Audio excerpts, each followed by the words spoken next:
Okay. Yeah. So the idea of today's program, I hope you can see my screen. Yeah, thank you. All right. So the way today's program is going to run is quite easy. I'm just going to do a quick overview. So I'm going to quickly do an overview of the CFA program, just for general knowledge for people that don't know much about the program and what it entails, before I now go to giving specific questions or throwing up specific topics for the speakers to speak to. So this is how the program, these are the objectives for this particular program. We want to provide current level 1 candidates with necessary information to help them on their exams by giving them the needed tips and preparation strategy. Then provide potential level 1 candidates, that's people that are still on the fence or are trying to make up their mind about writing the program with the needed information to make informed decision about their journey. So that's the program objective. I've introduced our speakers lineup for today. That's Indy and then Busola.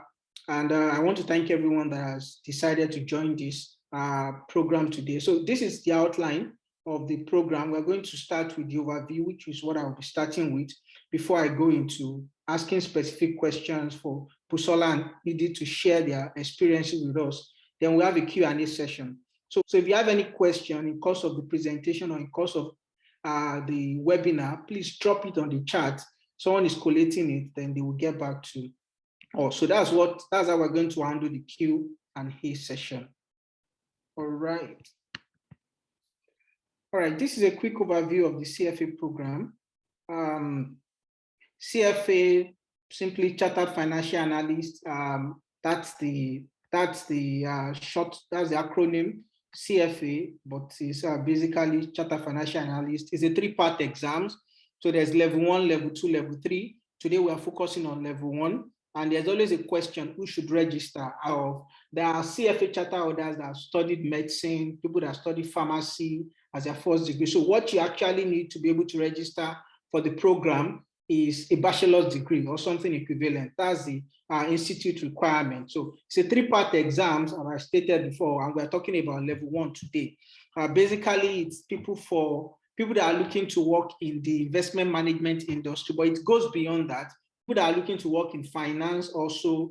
I might probably show us a chart along the line, but if you look at CFA, this is like broad career path for CFA charter holders. They're either portfolio managers, researchers, consulting, they work in risk, or they work in investment strategy. So that's an overview of the program. Financing the program is another thing.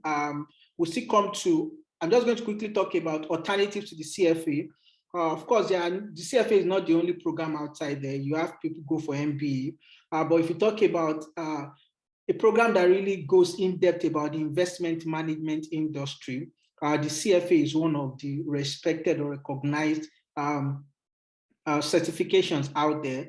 I think based on the current trend, you can finish the CFA program based on the new structure within 18 months. Before, it used to be almost 3 years. I think I'm finishing between 14 to 18 months now. And the alternatives to the program, you have FRM. FRM leans toward risk. You have people going for MBA. You have CQF. You have other certifications outside there. So it's not only the CFA. This is the enrollment requirement, as I stated, irrespective of the degree you're coming from, whether it's history or math or archaeology or philosophy.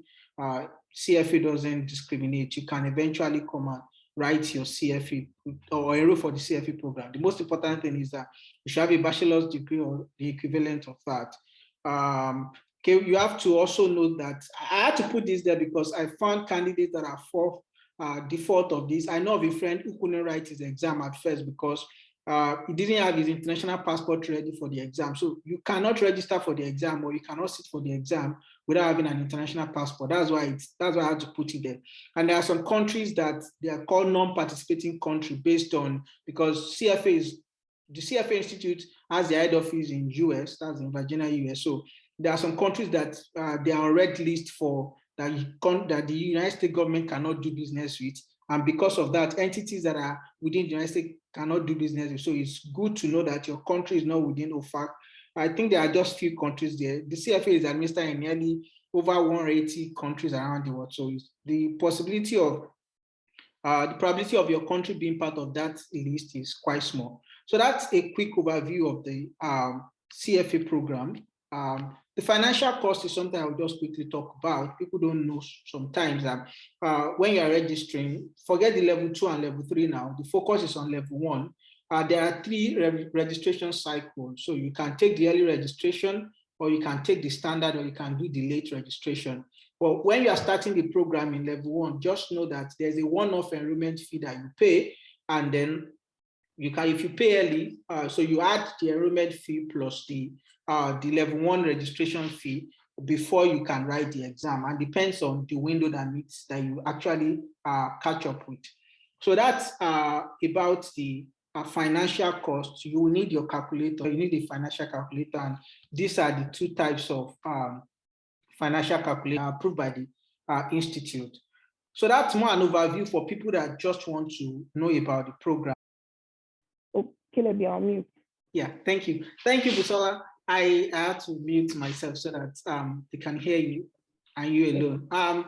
Yes, I think one thing that I noticed about myself, to couple what you said, so that I can ask you the next question, is that if you're not disciplined, you can't write the CFA. It takes, you just have to be such that even if you're not disciplined from the start, at some point, it's like the CFA itself will just push some level of discipline into you, because like nobody ends the program the same way they started. Like you're always a different person. If you think, yeah, you are used to studying and everything. One thing Busola said that I can highlight for you that you always see on the exam is that they are so smart that your options are not incorrect. Like, so for instance, let's look at level 1. In level 1, you'll be writing all your questions are multiple choice questions, and there are going to be 3 options, A, B, and C. I can tell you that if you're not such that you know your answers, it's possible for you to do a calculation and get option A as your answer. It's possible to do the same and get option B and get the same option C. So they are careful to know the things you can miss out on, or things you can look out from, things you can overlook, and you would think that's the answer. So your 3 options are not wrong. In a way, you can always arrive at it. So how do you determine what's the best answer? And that will bring me to the next question. According to the Institute, Nidia, this question goes to you. It requires an average of 300 hours to prepare for each level. And 300 hours is not too long. You do 24 hours a day. 300 hours is like 20 days. Is this true? And how many hours do you devote to studying for your level 1? Let's even take level 1, for instance, noting that your textbook is over 3,000 pages. So with me, it took less than 300 hours, if I'm very honest, because I had a lot of background already. Okay. So CFA 1 was relatively easy for me. But the way, I think we should not follow a set rule. Like if somebody is saying it took me 300 hours, somebody might say it took me 1,000 hours, somebody did it in 100 hours. So each person has a different background. So the best way to understand how much time you'll need, just like Busola said, you have to read the curriculum first. Go through the index, see how familiar you are with the topics. And I was very disciplined with the study pattern. I actually prepared a schedule. So say for example, if I'm starting studying 1 month before the exam, right from day 1 to the day of exam, I had everything listed. Okay, day 1, I'm going to study this topic and these many pages, and till the end. So if I have 30 days to prepare, I knew exactly what day I'm going to study what. So what that helps you do is it helps you understand if you're pacing yourself right. And suddenly on day 29, just the day before the exam, you won't be in a situation wherein, hey, I do not have time to study 2 subjects. So if you plan well in advance and be very realistic while planning this, you know best how much time you might require. It's not always a perfect science. You think you'll finish one subject in say 2 hours, but it might end up taking 4 hours. So always have those buffers. I had buffer days in between. Say I used to plan for 3 days, then have 1 day of buffer. uh, just in case I'm not able to finish the curriculum I planned for 3 days, in 3 days I have some buffer for the 4th day. And guess what, I have extra time to enjoy as well. That's a treat for myself. If I'm able to finish whatever I decided for in 3 days. The fourth day I can just enjoy. So I really rewarded myself for achieving the goals I set for myself. So yeah, I did, like, if we take my example, the exact example, I studied for 8 hours a day for 15 days Wow. before the level one exam. Wow. So because and I think I like where this starts from, which is that we are different. It's always good that you know what works for you. And I'll still get to the course breakdown, and we'll still go through the topics that you're probably going to see in CFA and on the program, and they're going to write on the exam. I will tell you how I see things differently from her. So I think I would say focused learning. I did probably 500 hours or even more for my level one. Probably like one, I was coming from a non-finance background. So I studied applied geophysics. I knew that I didn't have the leverage of people that had studied economics like Busola, or people that had studied for accounting and finance. She has also studied finance in her MS degree, in her second degree. So I didn't have that leverage. May I quickly point out that at some point, we're going to take a poll on this Zoom just for everybody to respond to. So the next few minutes, we're going to take a quick poll. So there's no one size fits all when it comes to CFA. And I'll quickly chip in something. I lean towards calculations. So in my preparation, I ensured that I didn't start my studying, because you have to have a strategy. You cannot just enter the program and say, okay, you have 3,000 pages of textbook. You are going to start from book one, which is ethics, and you're going to end on book six. I can't remember what topic is in book six now. Sometimes you have to look at yourself and understand what works for you. What works for me best is to start from quant,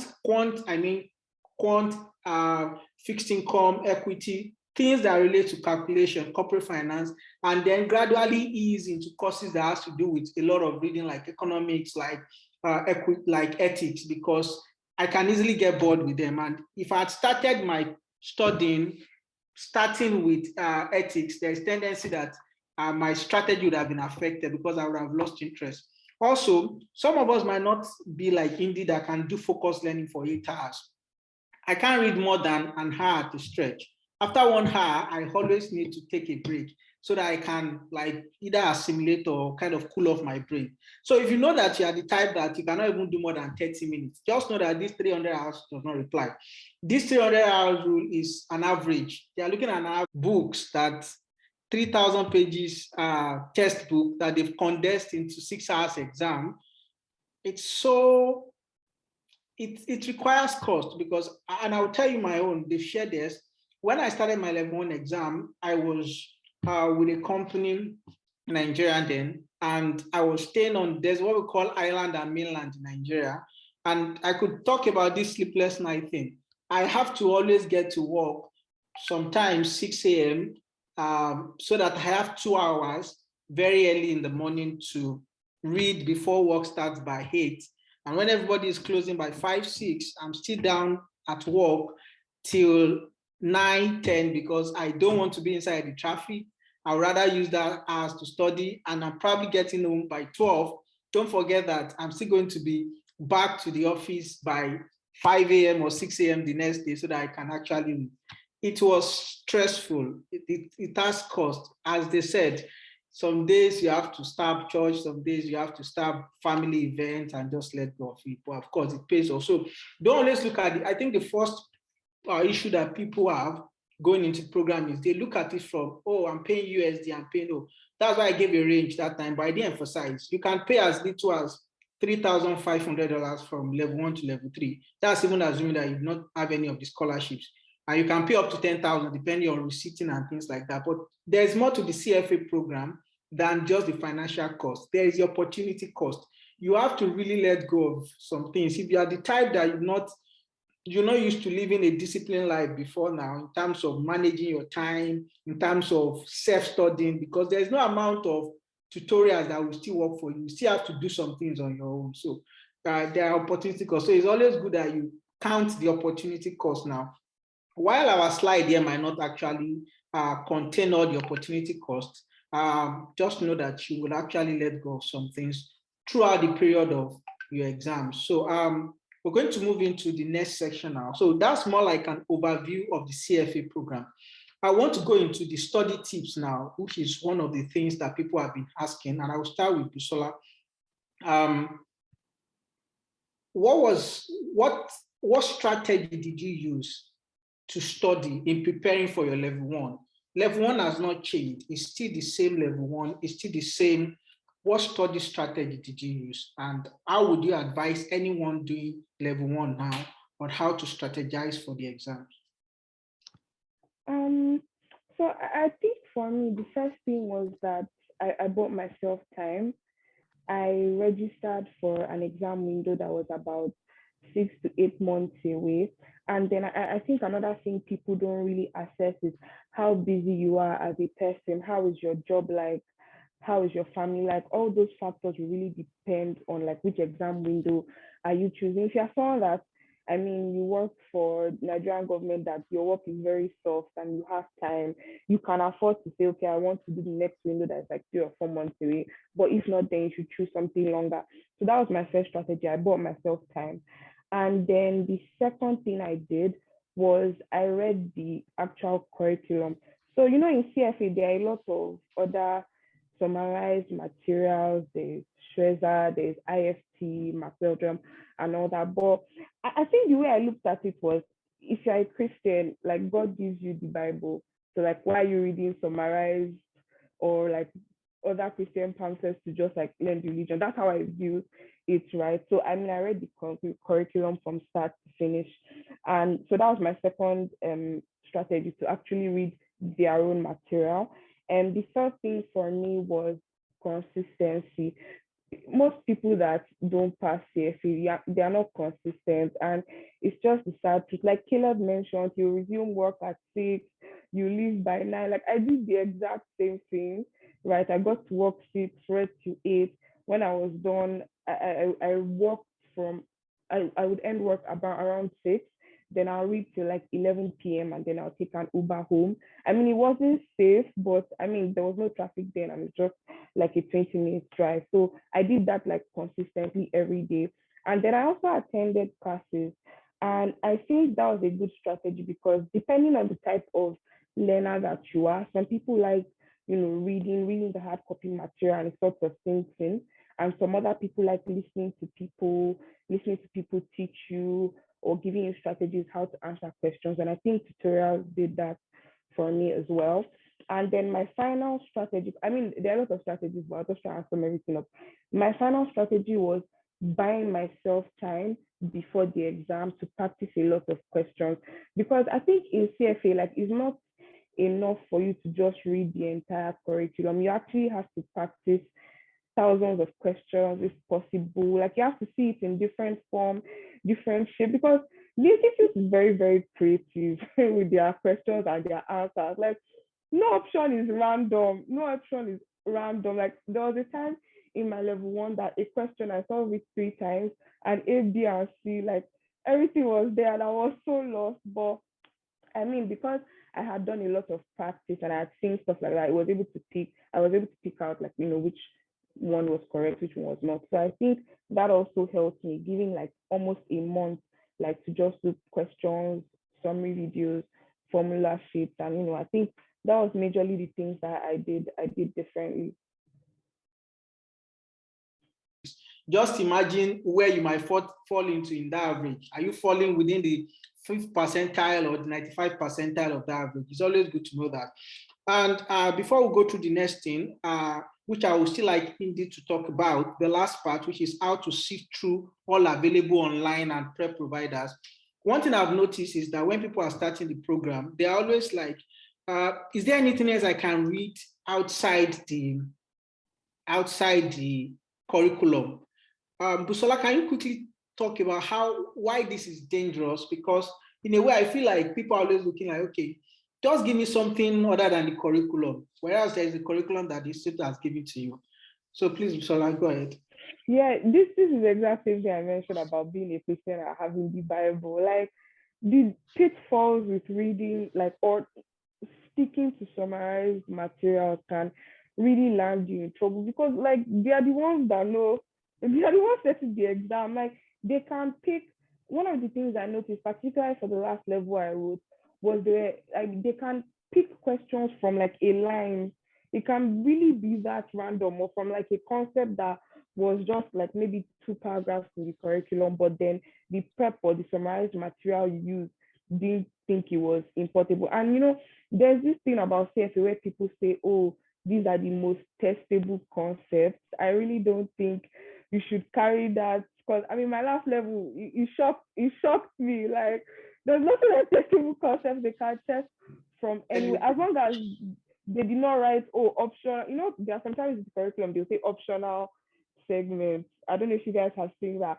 But like, if they didn't put an optional segment, please read everything if possible, because literally anything can come out. And I think prep providers or summarized materials should augment your learning. Like, if you go through a concept and it's not being, you're not understanding like from the curriculum, because some things can be hard, particularly like fixed income calculations and how they just drop from one thing to the other. Then I think that's when it's best to like maybe go to like an IST or Macmillan to augment your learning. But honestly, the curriculum is my own preferred way. Yeah, before Indy takes the next part, I will quickly say that one thing that is sure is that make the curriculum your base and others complementary. So I recall when I was preparing for level 2 exams and I was trying to study for derivatives, I hated the way it was written on the curriculum. It was like sometimes, apologies to Indy, accountants and finance guys, more especially people that comes from finance background, sometimes they write things in a very poor manner, like you cannot grab the concept. And I was like, derivative was looking gibberish to me. I read the curriculum part first time, I read the second time, I said, this is not working. So we're not asking you to stick to the curriculum, but the fact is that CFA does not consult your prep providers before they set their exams. They are going to set it based on what is inside the curriculum. So actually, the curriculum is your best bet. I've heard of someone who actually didn't use the curriculum and passed level 1 to 3. He said he used Schweizer plainly. So that means there's always an exceptional case. There will always be exceptional cases to this rule. But the curriculum is the fundamental, more especially for people starting from non-finance backgrounds. It's always important that if you're starting from a non-finance background, always look at your leaning. Do you lean towards calculations? If you lean towards calculation, there are calculation courses that lean towards calculation that you can start reading from, even in the curriculum. And the curriculum is written in a very simple language. Finance is not always easy, but Andy, can you speak to how to see through all available online and prep providers? Did you use any, and how do you decide on which one to go with? So again, with which material to choose depends upon your background. Because I had an accounting and finance background, I used Schweizer as my secondary material, but I did go through the curriculum. So my approach was to always start with Schweizer, like, because those are shorter chapters. A chapter that goes on for say 40 pages in the curriculum is just 2 pages in Schweizer. So I already knew the concepts based on my previous background. I just had to understand what CFA is covering. That's why I preferred Schweizer. It was like a summary for me, a quick 2-liner description of everything. But the moment I did not understand anything, I used to jump to the curriculum, because the curriculum explains everything in such beauty. It's very simple to understand for anyone. And the way they explain is the way they ask questions. So there's a particular way of asking questions. CFA, we think that the questions are complicated, but it's actually not true. If you've read the material well, you will be able to answer the question. If you are feeling lazy or skip through a material, and if that question comes up, of course it is going to be difficult because you never read that part. So always stick to the material. Like, the curriculum is amazing. The way they have designed the books, the way they explain concepts is amazing. So Schweizer or other materials are good if you already have some background and you just need a quick brush through pages. Another thing I would say is practice questions while studying. So the way I used to do is I used to read everything from the curriculum or Schweizer, and then after end of each chapter, I used to go through the questions. Like, I used to test myself on the questions. So in Schweizer, they have end of chapter questions. So if there are 20 questions and I get less than 70% wrong, after studying that chapter, I would read that chapter again, meaning I do not understand this topic enough to have 70% right answers. So I would just go through and read the chapter again. Again, same way with curriculum. Even if you decide to not read the curriculum, which I would not recommend, you should always read the curriculum. Always do the end of chapter questions. From the Those questions curriculum. will really help you understand what is this topic trying to teach you. And this is how my experience is, that questions are going to be framed for your final exam as well. So never skip questions, and yeah, choose what you feel will best teach you. Another thing I would like to say is, if like Caleb, you said that, for example, derivatives was something that you had a hard time with. Even the CFA curriculum was complicated. If you have access to YouTube, you just go to YouTube and type derivatives basics, and there are such simple and descriptive videos of every topic. So, we don't have to stick to books. If we have troubles following a particular topic, go to YouTube. I find learning from videos the easiest. So I refer to YouTube even till date for my job. If there's some concept I don't understand, I just search on YouTube, and it just takes 5 minutes for me to understand that. So Yeah. But that is. and that's very true. Sometimes what I even did, I think from level two, when I because I didn't use from level two was more self-study for me, was Mark Medrum has a way of making you see the bigger picture in everything. I use that. There are different pair providers, and we showed you. We're still going to send this back to you, but I'm going to take this next poll now before I go to the next part. I always use Mark Medrum as intro material, kind of give me the big picture of what I'm going into. It gives me the bigger picture and overview, like fly into entire curriculum. Then by the time I get into the curriculum, it doesn't, because I admit the curriculum can be a little bit like challenging when you see 80 something pages of just one particular concept or a particular topic. But you can get a video probably of a prep provider that kind of describe that in, because the CFA is still going to ask you, the CFA is still asking from the curriculum, those fine tests, those blue boxes, that's where they will focus on. So please, I hope you gained some things from the things they've shared with us. I'm going to take this first poll now. Okay, sorry, okay. We don't have our polls ready now. We'll go to preparing for the exam, level one exam. I want to ask Busola and Indy, Busola first, then Indigo, what do you think is the reason behind this low pass rate we've been seeing for a time now? It's looking like a trend. I think February last year, 26%, May, 27 or 28%, November, that came out February, that was released around January rather, it's another 26%, more especially for level one. What do you think is the reason for it? People are saying maybe the institute is trying to fail people or otherwise. What do you think? Well, I mean, for an institute that's really big on ethics, I really don't think they are trying to fail people. Or I mean, I've seen a lot of conspiracy theories. I really don't buy into that.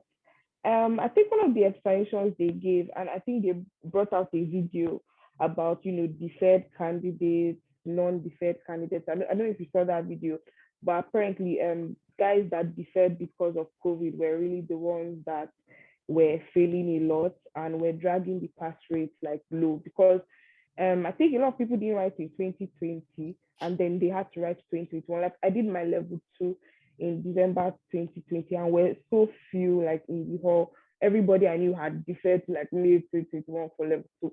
So I mean at first when I heard that I was like, it doesn't mean. But then I have people around me that have deferred once, deferred twice, and I ask, okay, how's studying going? And they're like, like, when you keep pushing, you actually get all serious. It's just human nature. Like you keep shifting the goalposts and then you sort of slow in your momentum. So I really buy the fact that, a lot of people that deferred aren't, preparing as hard enough anymore. I don't think it has changed. I mean, I spoke to a number of my friends that passed the exams and they gave me their experiences that they didn't think it was complicated. But I mean, if you hear their prep strategy was really, really intense, which I mean you should do for CFA people. I really don't know, and I don't think the standards have changed. And I think another thing is that if indeed they've increased the minimum passing score, then that should give some indication that maybe they are trying to say the exams are easier to pass than before, and maybe people aren't just preparing enough. But those are my thoughts really. Okay. Indy, what do you think is wrong with the low pass rate that we are seeing, or the cost So, of? yeah, so I think one of the major things that we see here, pass rate, is a percentage of total people that give the exam, right? CFA program has been gaining popularity very rapidly.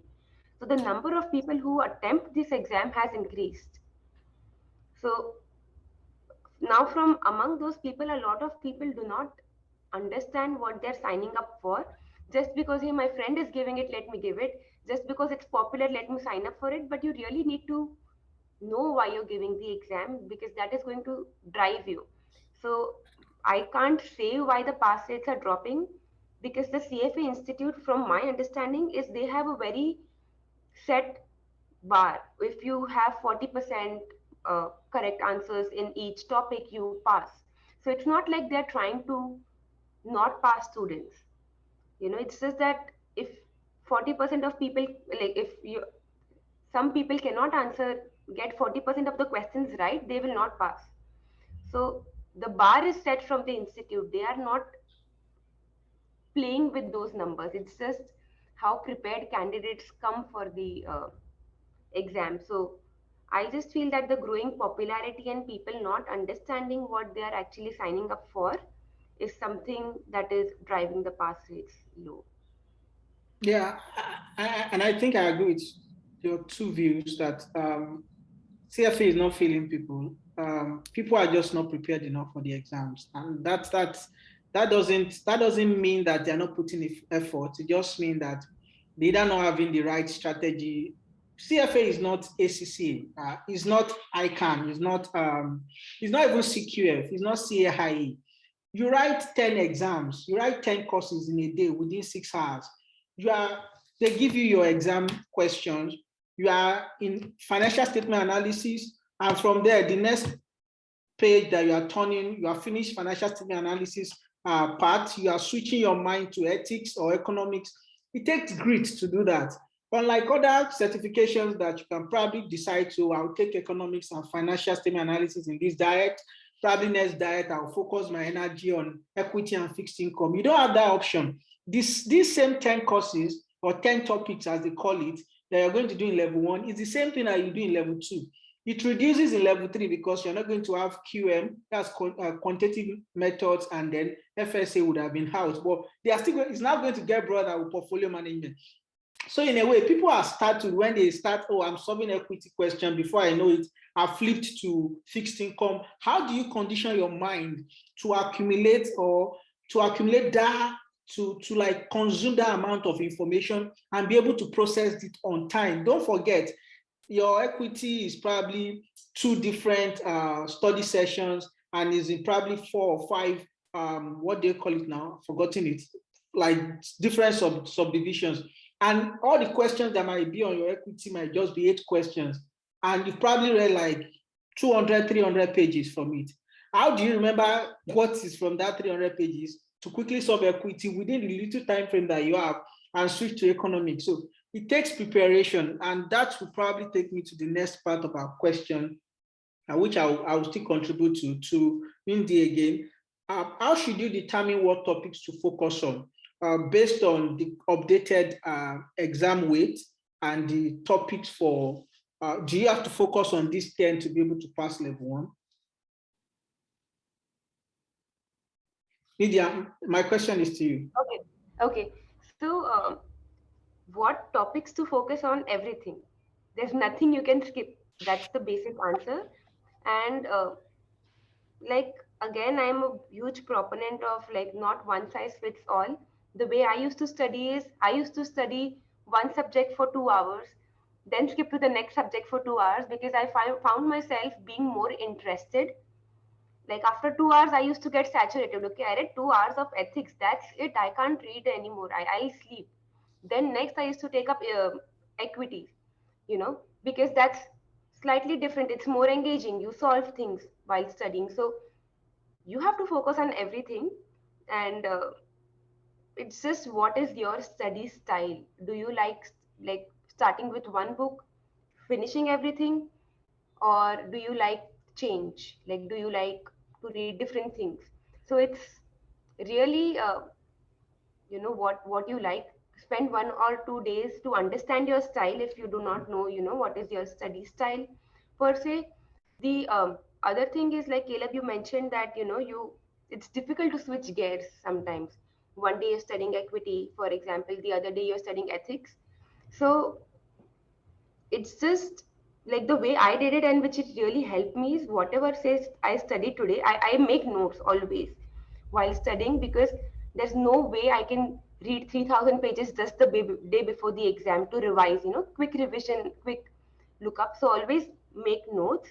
And the way I approached it is, whatever I studied today in 8 hours, just before going to bed for 15 minutes, I used to scan everything through my head. Okay, I studied these concepts.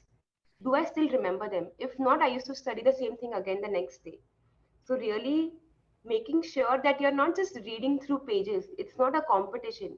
You really need to make sure that you're actually understanding what you're reading and test yourself. So All right. I think, yeah. And what topics to focus on, actually, this is a good wrap up. Any topic that you cannot wrap your head around. If you feel that, this is something that I'm getting stuck at, or you just keep delaying it. I don't like this. I don't like this. I would say start with that first, because that is something that is probably going to cause you to fail. You're going to keep postponing it. That is the subject that probably needs most attention and most time from you, and you're just delaying it because you don't like it. So start there. Don't try to escape it, because there's no escape. You need to know everything before going for the exam. So Yeah, thank you. I agree. Before now, when I wrote my level one, financial statement analysis used to be, I think, 20 to 25%. I can't remember. CFA has made it such that now that you cannot focus on, you cannot avoid to undermine or put less emphasis on any course. I will still allow Busola to speak before I round up. What do you think people should focus on? Should I really be killing myself about derivatives where there is financial statement analysis that I have up to 17% on? Yeah, so honestly, what a lot of what Indy said, I totally agree, because it will shock you that it's because you got 70% in derivatives that you pass. Like, don't think one has like priority over the other. Because I usually say that for CFA, I think if you are short on time, it's better that you read like 70% of the entire 10 topics than just reading 7 topics and forgetting 3, because they can now go and test and like I had a friend that we did level 2 together, and he was just so afraid of quants. He never even gave it a try or like open. He was not interested. Like, I begged this guy, and he did. I mean, when results came out, he was like between 50 to 70 in like some of the big ones. Then he was like above 70 in like some smaller subjects like derivatives, or like quant, he was like really, really, really low, and he didn't pass. And I'm like, and he was so close to MPS. And I'm like, maybe if you had given it a shot and maybe you just got 16 in quant, like you would have just scaled through. So honestly, any subject can save you in this exam. So I really, really think it's important to give everything equal attention. I don't think we should outweigh one over the other. And I think the final thing is to like really start, like Caleb has said, really start with the one that you don't like. Like when I started my level one, I did not like FRA, and I avoided accounting in school. I was not interested. And I don't know if they've changed it now, but then there were like 12 readings in FRA. I was like, what's going on here? Like, I'm not here for this, right? But in the end, I really, really had to like tackle FRA, like one of my beginning topics. I needed to cross it off so that it will not embarrass me in that exam. So I really, really think it's super important to just make sure you do everything, and then tackle your weak points earlier on. Yeah, and I think both of you have brought out very good points. So tackle your weak points. what you said about your friend, some people will say I'm not a math person. CFA doesn't actually involve complicated level of quant. It's not. It's just your ability to think through things, and the curriculum is designed to help you. Now, I note that if you notice the left-hand side of this presentation, you will notice that portfolio management is 5 to 8%. Derivatives is 5 to 8%. Alternative investment is 5 to 8%. There is tendency for you to cheat those exams or cheat those topics rather. And what I mean by cheat now is you place less value on them. These three things are the principalities that you eventually face in level 3. Like, so when you try and dodge portfolio management, I knew that I didn't pass level 1. I passed level 1 well, but portfolio management was not part of my biggest, I can't give credit to portfolio management as part of the reason I passed level 1. But when I saw from people that by level 3, you will be doing 35 to 40% portfolio. In fact, level 3 is just portfolio management. It's equity portfolio management, it's fixed income portfolio management, alternative investment portfolio management. You see these derivatives you are running away from, you will still meet it in level 2. So sometimes, as much as you're trying to pass, it's not a one-off exam. CFA, you know, say a CFA level 1 certificate, get the certificate. They are not going to do that. You pass the entire level, you do your 4,000 hours work requirement before you get your charter. It's rigorous. So it's advisable, and at this point, I need to emphasize, I didn't like just reading stories. Okay, I lean towards at least embed my stories with probably calculations and things like that. And that is why I was careful not to start with ethics. If you notice, ethics is 15 to 20% TAT. So ethics can take up to 1/5 of your course. And most times, if you fail ethics, it's highly likely you might not pass the exam. So ethics, and this is how ethics is throughout the program. So ethics does not live in level 2, it doesn't live in level 3, it's still there. In fact, it's gaining more strength. And look at it, ethics has highest weights now. And I didn't start with ethics. This is ideally what you would have started with, because you have chances of actually passing if you pass ethics. But because I knew that I leaned towards calculation courses, I started my strategy with QM, with financial statement analysis. And because one thing also helped me, one thing that people that did they had their first degree in Nigeria used to have is probably when it's in accounting, or accounting guys kind of probably is the way they are taught accounting in school. They hate accounting outside school. I don't know why, some of them do. But because I was coming from a non-finance background, I found financial statement analysis interesting. I didn't attempt it while I was in school during my undergraduate days, so it was my opportunity to actually address it now. So I started with it because you are doing things like cash flow statement, income statement, balance sheet, and it was interesting to me because there are a little bit of like logic and quant there. So I love that. Same thing with corporate issuers now. We used to call it corporate finance then, fixed income. So I placed the courses that I knew interest me more as the beginning, so that I won't lose interest in my studying. Then when I'm going home, ethics is just story. You just see me probably in the public transport, or I'm in the car and someone is driving, I'll just be scrolling through ethics and be reading it. I know that way, that's the efficient way of reading. It's hard for me to actually commit 3 hours to reading ethics, but I can read it as a story. I can read it like, okay, it's by the side, using it like an overlay on other courses. So you have to design a strategy that works for you. It is true, you have to focus on all the topics, but it is also true that look at the weightier courses and place emphasis on them. Now we're looking at you passing, because I know there are guys here that are probably writing in February, in a few weeks' time. It's important that you don't just, you say you are killing yourself on derivative and alternative investment, and you don't understand anything in FSA, or you've not even opened your QM at all to attempt it. Don't forget, QM is 8 to 12%. It can go as high as 12%. So it's good that you understand this fact. But why you need to focus on everything is that even if they have lower weights in level 1, you will still meet them in level 2, and they gain more strength in level 3. But to actually pass, start with a strategy. Ensure your strategy is such that works for you. Know if you are you love stories or you love calculations, that will help you design it. Some of us say, I can't believe that I could actually read 300 or 400 pages of just purely story, like textbook of stories, until I did CFA and I knew I needed to pass. I can't believe I could do that, and I did that, so it's possible. So if you're quickly trying to look at the exam overview, currently is how the exam is structured. There are usually 2 sessions. The questions are reduced now. I think I can allude the failure rate to also the reduced questions. Okay, before it used to be 120 multiple choice questions. Busola mentioned MPS that time, that's minimum passing score, usually placed on your result. CFA will not tell you scored 40 or 50, or they will put you within a band, and within that band, you know whether you passed or not. So the questions are reduced from 120 to 90. So before, you can afford to miss, let's say, 10 questions.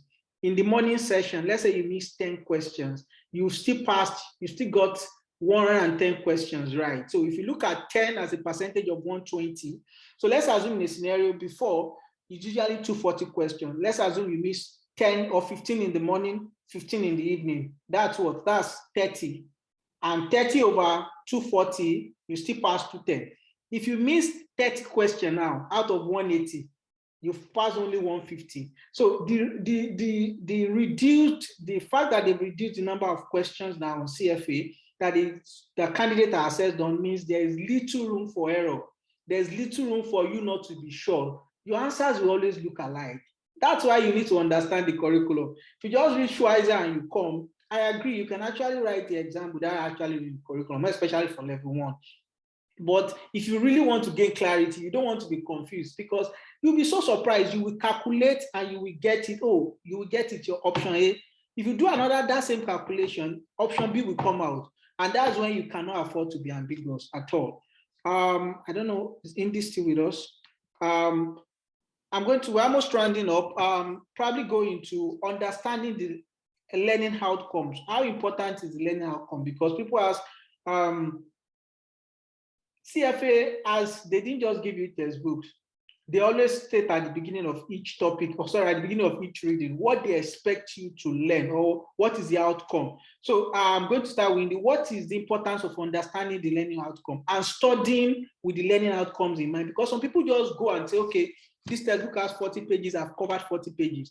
The most important thing is, the coverage, what you covered, did you address those 8 or 9 or 10 learning outcomes that were listed at the beginning of the test, or at the beginning of that reading?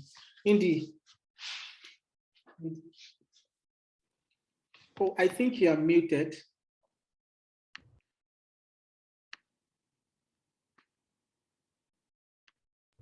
Can you hear me now? Yes, please.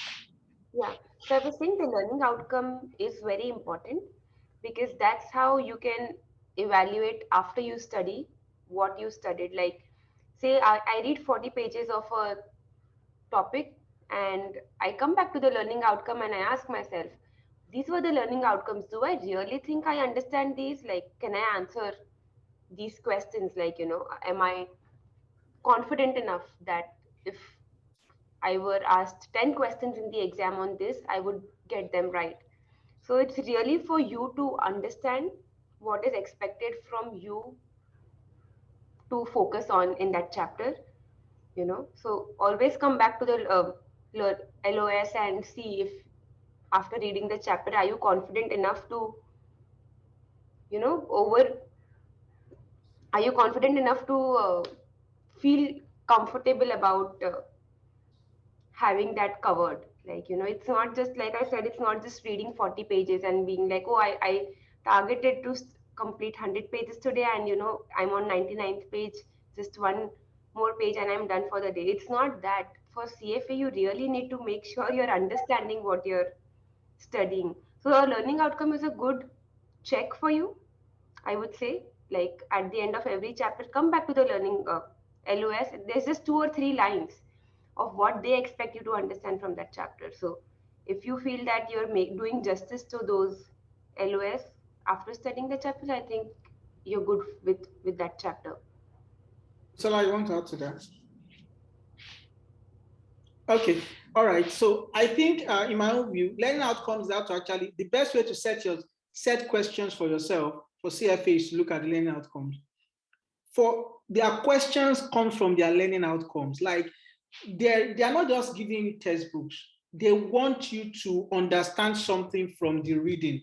So they probably, some learning outcomes are as short for each reading, some are as little as 3 or 4, some are as long as up to 14. So if you read a chapter and you can't come back to and you go back to the learning outcomes and you can't say, this is what I have gained from the chapter that answers the questions that we're supposed to answer from the learning outcomes, that means you have to go back. You don't understand your chapter. So the learning outcomes were not designed to just probably make your textbook bulky. No, they are designed because at the end of the day, by the time you are done with that reading, the outcomes that were listed at the beginning were questions you should be able to answer, respond to, not verbally. Sometimes those learning outcomes might be concepts, okay? It might be concept, it might be a calculation or something, but they kind of give you a mind into where questions will come out from.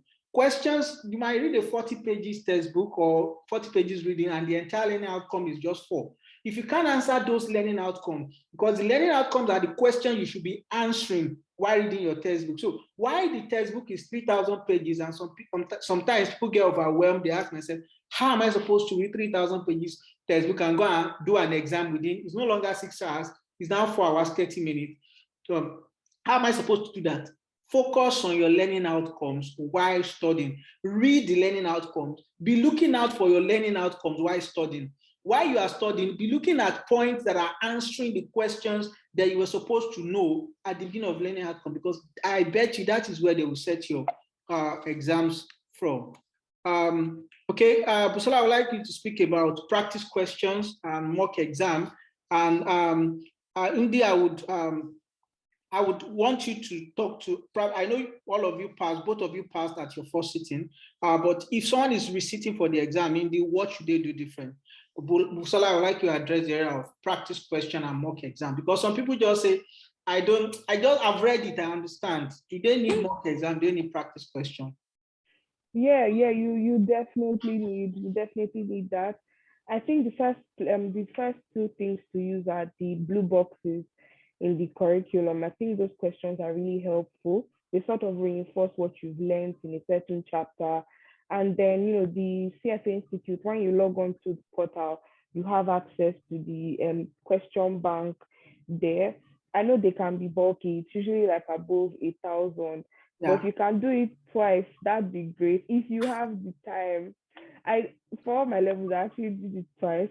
But I mean, I'll not say like solving it the second time. What I did was I ran through the questions. And one thing I love about CFA is because they'll say A is incorrect. Then they'll go ahead to explain like why A is incorrect. They'll say B is correct. They'll explain. Those explanations are like super key. Like if in level 2, you realize that they're actually important. When they're asking you justify why this, you really need to understand why some certain options are not correct. And then for mock exams, I would advise to, if you can do a minimum of 3, that would be super helpful. And like to do it like testing your time, like exam conditions, like timing yourself, that would also really help. And I think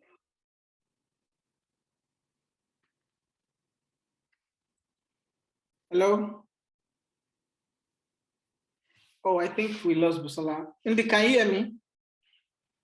Yes, I can hear you. All right, so I'll probably end it from where Busola stopped before you take the receipting on.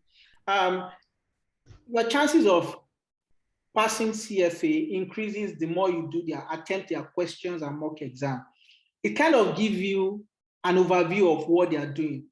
And a trend I've also noticed, more especially with level 1 candidates, because of the enthusiasm of writing the exam, they are looking for the most difficult practice questions. They will abandon CFA on. You go and take FinTree. Sometimes it's good to actually test the waters, like go and look at what is outside there. Do McMurdo, but the CFA, the Institute practice questions itself, you are not attempting it. Your chances of passing reduces the less of CFA materials you consume. So, but the more of CFA, the Institute material in terms of their textbook, in terms of their past questions, she has said it, there is what they call ecosystem. On the ecosystem, there are a lot of questions. You can't even exhaust it. They will give you mock exam and everything. You're welcome back, Busola. Sorry, I know you had a network glitch. Sorry. So yeah, so Nigerian I don't know if you want to telco. quickly round up what you were saying before he takes it up and we gradually round up. I don't even know where you lost me.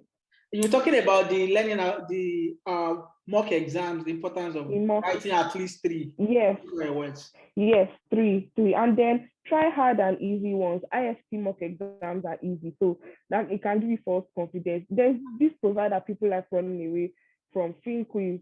Their questions can be very demoralizing. God, like you want to like you. I think there was a time I actually cried when I did one of their mocks in my level 1. But I mean, it would really help. It's difficult, but I mean, try your hands on both easy and hard ones and just simulate exam conditions, and at least a minimum of 3, and then you should be fine.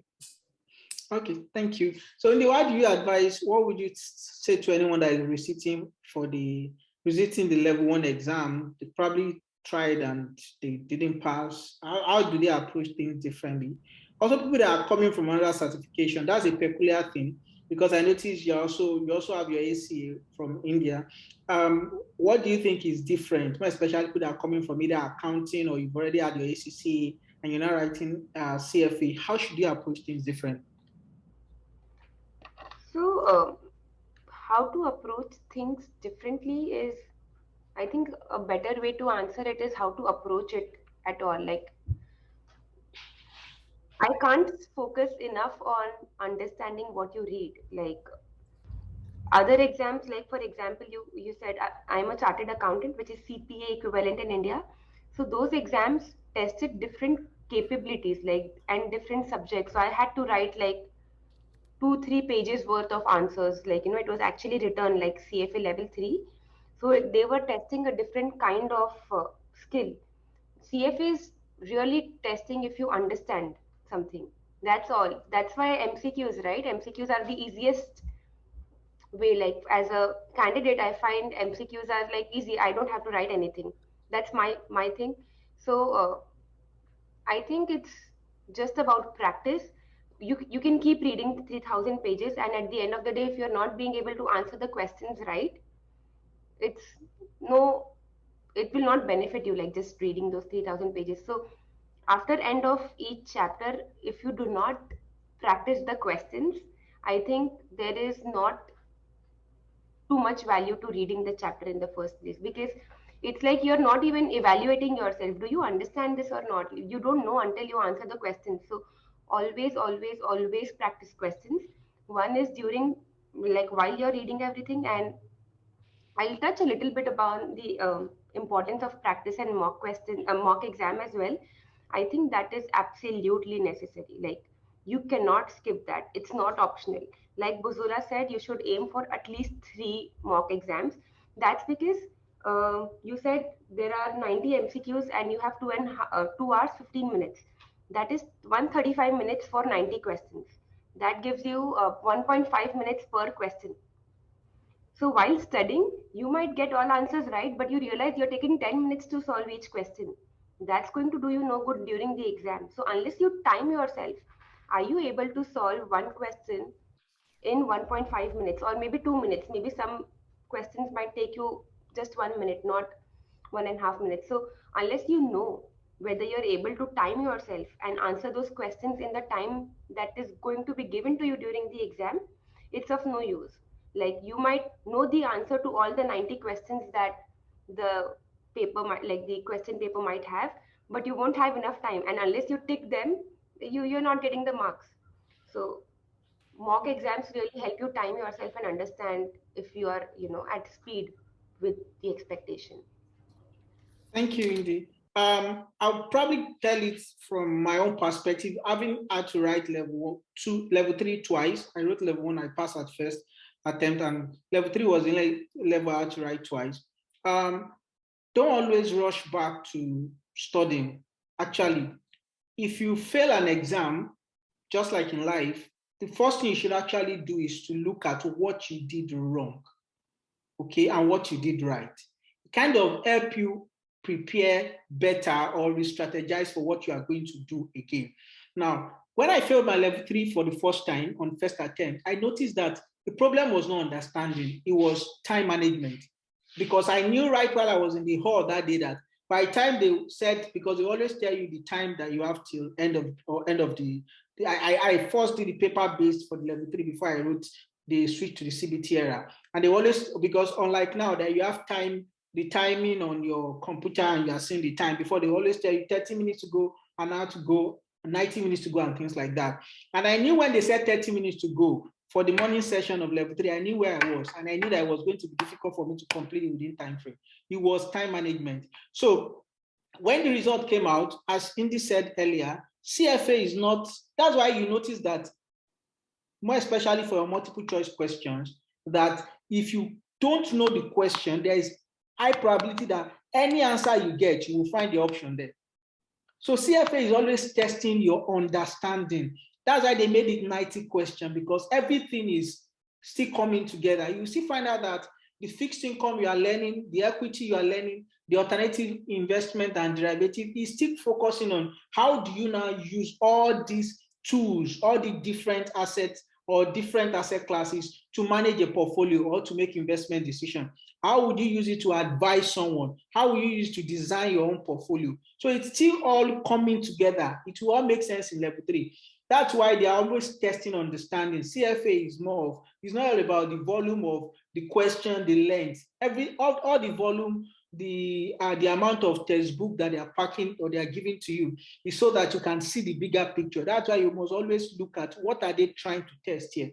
So if you fail the exam and you are resitting, one thing you can always do to help yourself is when they give you that breakdown, you will know the courses where the topics where you had your lowest scores. You know the one where you had your highest score. What I did then was I saw it, okay, these were the courses that had the lowest score. And I decided that these are the ones that I will start my studying for.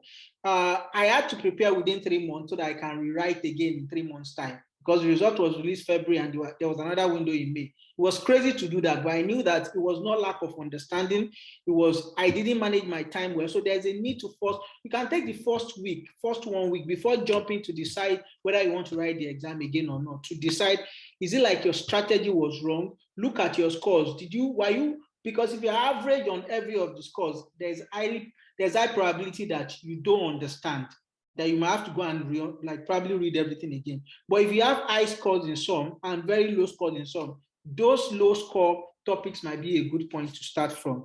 So that's one of the approach I would advise anyone who's sitting for the level 1 exam. I don't know if we have any question. Okay, for now, let me quickly look through the chat and see if anyone has, any question. Okay, I have someone sent me some questions before now. So how can one overcome the exam tension and fear? I don't know. It's always in every exam, but maybe there is anything you do specifically for CFA. Indy, can you please help us talk about how can you overcome exam tension and fear when it comes to the CFA, more especially maybe someone that is sitting for the exam? Well, you can overcome that fear on the exam day by putting yourself in that position before the exam. That's where mock exams come in, right? If you sit for the mock exam and actually treat it as a mock exam, like just a week before the exam, start at the same time that you would at the institute. Take the same breaks that you would get on the exam day. What you're doing is you're training your body and your brain to behave in a particular way for the exam day. Like, for example, some people might not have the same sleep schedule. Like CFA, if I remember, I had to go at 8 a.m. at the center, and I used to wake up at 8 a.m. usually. So what I started doing is 1 month before the exam, I changed my sleep schedule. So every day I trained my body to wake up at 6 a.m. so that I'm fresh by 8 a.m. And by 9 a.m. when the exam starts, I'm at my peak. So if you prepare yourself like that, not just by studying, but overall, before the exam, I think the anxiety of the exam will reduce. Okay, thank you. Okay, I have another question here that I would go into. Busola, someone said, there seem to be a lot of formulas and high-level points. How do you remember them on the exam day? Like, how do you deal with that? I know, more especially when you get to level 2, you will see hundreds of formulas, to be conservative. How do you record them on the exam day? So I mean, for me, I'm not trying to promote this particular prep provider, or nobody paid me to do this. But there's this IST high yield notes. I don't know if you've ever used it, but that was a huge blessing to all my 3 levels. Like high yield notes is really like maybe 10 pages per like each course, like at the end, and it has all the formulas, the key formulas you need to know, all that. So those high yield notes were what I was looking at like a week to the exam. I'm just like refreshing, checking my mind. Is it there? Is it not there? If it's not there, I need to do more to like learn that particular subject, right? But ISC high yield notes were it for me. Then the same prep provider who had like summary sheets, very high level for each topic that I used towards the end. And then FinQuiz has like this really robust formula sheet as well that helps our understanding. So those were really what helped me like towards the end to retain all that information. And this is where solving a lot of questions helps. Like if you see a formula multiple times, there's no way it will stick. Like there's really no way. If you're solving expected return, you've done like almost 5 questions, it will just become like second nature. And that I feel like in the exam, like your passing CFA is not a day's like work, it is like cumulative of what you've been doing like for months. So those things you may get scared, like, oh my God, it's not in my brain. But trust me, when you're under exam tension, like it will just be flowing in your brain because you've seen this thing over and over and over again. So I really think that that's what works for me. Yeah. I would quickly add one thing to the formulas part. I noticed one thing that and this is where knowing yourself, everything still boils down to you understanding yourself and not deceiving yourself. I noticed that it's kind of difficult for me to cram formulas. So people are good with that. If I don't understand the steps that you are using to arrive at a specific formula, it's kind of, if I should be able to rationalize it. And sometimes you find out that in the textbook, they might jump some steps, just go to the final formula and do that. That's where the prep providers can now come in. Some prep providers are diligent enough to make you see what is going on in between. And that way you won't have to even cram it. In fact, if you cram formulas sometimes, you are doing yourself a disservice because you probably use the space that you can put something else there. So, but if you understand the steps and the logic to it, it might be better than cramming. That's where using prep providers actually comes in handy. Not like taking prep providers as second nature. Kabiru asked something here. He said, good evening, everyone. I would like to ask if it is preferable to commence the CFA exams after the completion of an undergraduate study. Actually, it's a bit not optional. The CFA requires that you should have your bachelor's degree or an equivalent before you can take the exam. So yeah, you can start preparing, probably in your 400 level, your final year, you can start putting yourself in the state of mind, knowing fully well that, okay, you're probably going to have your certificate soon, but part of what you will be, part of the requirement to write the exam is for you to have your bachelor's degree or an equivalent of that. Someone has a question, considering about 3,000 pages in CFA level 1 curriculum, what is your strategy in preparing your personal notes? Indy, you spoke about your notes. I'm about rounding up for you. Yeah, I'm a big proponent of preparing my own notes. So I need to read everything just before the day of exam, and there is no way I can read 3,000 pages before the exam day, right? Yeah. So right from day one of my study preparation, I keep in mind the goal to concise some reading material that I prepare myself. I handwrite everything to make sure that I'm just brisking through the concepts that are, important for the exam. So each chapter I had 1 or 2 pager sheet. You can call it a cheat sheet, you can call it a summary sheet, wherein I knew that the entire subject is, like, say for example, derivatives, it's not 200 pages for me. Derivatives is just 4 pages for me. Yeah. If I skim those 4 pages just before my exam day, I know I can recollect everything else. So preparing notes for me was never optional. Like, it was always a mandatory part. It takes a long time to write things, but that's the way to go. Like, you have to prepare your notes. Okay, Busala, I want to round up on the study notes. Did you use one? Did you prepare one? Did you have a formula note or a personal note that you had to? Because I feel like sometimes some people prefer the personal note because it's easy for them to use it to revise. Then I would like you to now speak on the importance of having enough time to do your revision and mock exam as we round up the program.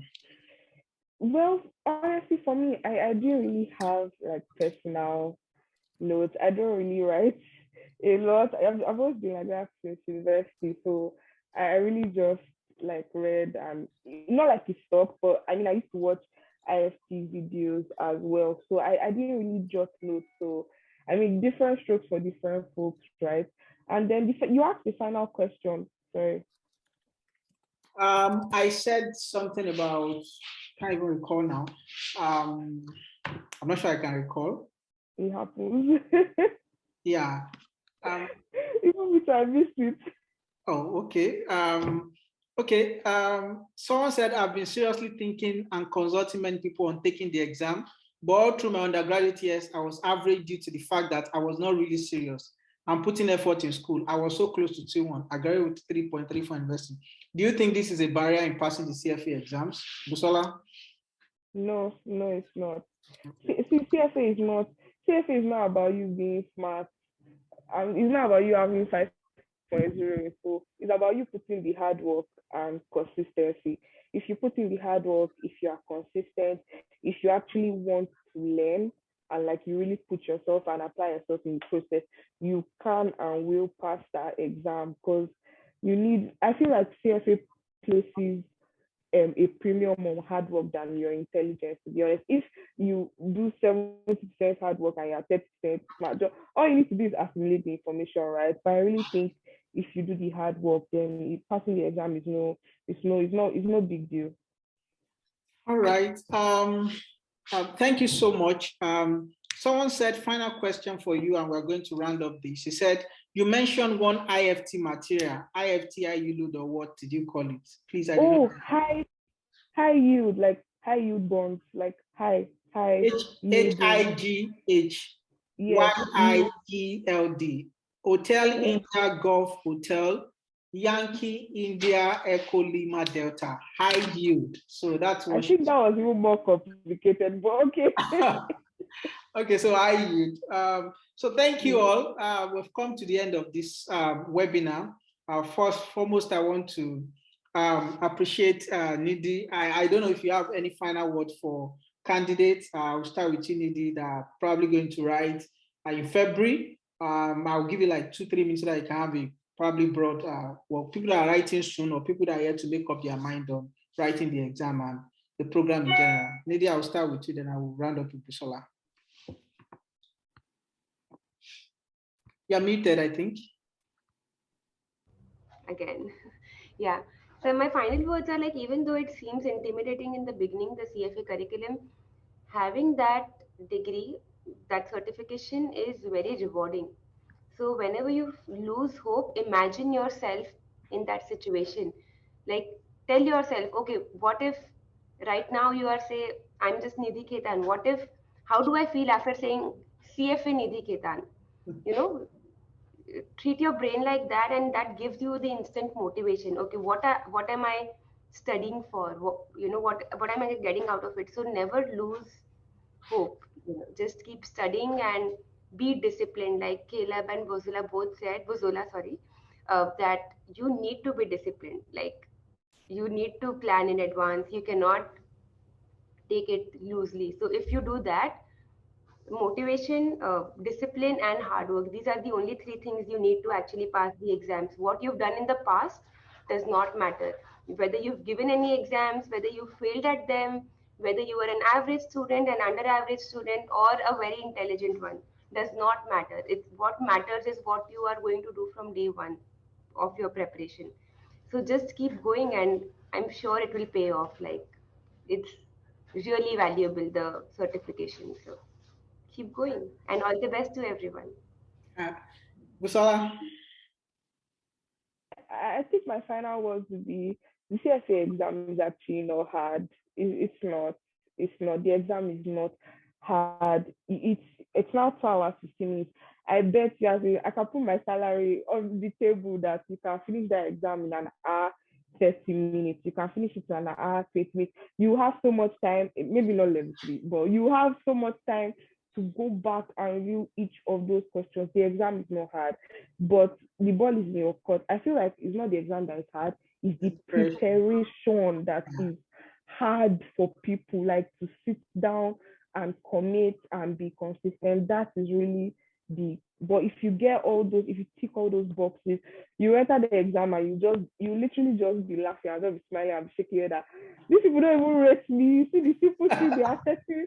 I swear, like at the point you'll be like, you're very angry. That is this, especially that level one, like, are you playing my intelligence? I prepared harder than this thing you are throwing at me. Honestly, it's not a hard exam. It's just that you need to cover your bases and you need to know everything. And once you have all that sorted out, then honestly, don't let what people are saying, pass rates, it's hard. If you let that will cloud your mind, honestly, it's not deep. Your prep is right, then you see the results. Yeah, thank you so much. So I think the way you rounded up is actually very true. You get to the exam at the end of the day, you find out that it's not that difficult. I used to tell people, they be like, oh, it's because you passed it. Well, it's because you actually prepared. I'll round up by saying that someone that has a strategy for the exam has, let me say, 50% chance of passing. If you have a strategy, you're ready to follow the strategy and commit to it, you have greater chances of passing the exam than someone that is brilliant or in first class, or it doesn't matter. The exam humbles you, because if you don't have a strategy, to be obvious to you, you would know that you would know whether you are sitting on the fence or you've passed the exam. So your strategy is important. Knowing yourself also kind of qualifies it. If you know you are the type that cannot, you need to start a year ahead of time. Why not start a year ahead of time? You might need 3 months to study. Why not do 3 months to study? Thank you all. Again, I want to appreciate Nidhi all the way from Google, Busola from Telima. We are joining from different parts of the world, and this is the beauty of technology. Thank you for committing the last 90 minutes to speak to people. This is a personal investment. This is a personal commitment. I want to really appreciate you for taking your weekend to speak to everyone. And I hope to see you around anytime soon. Thank you so much. And for our participants, the candidates, wish you the very best.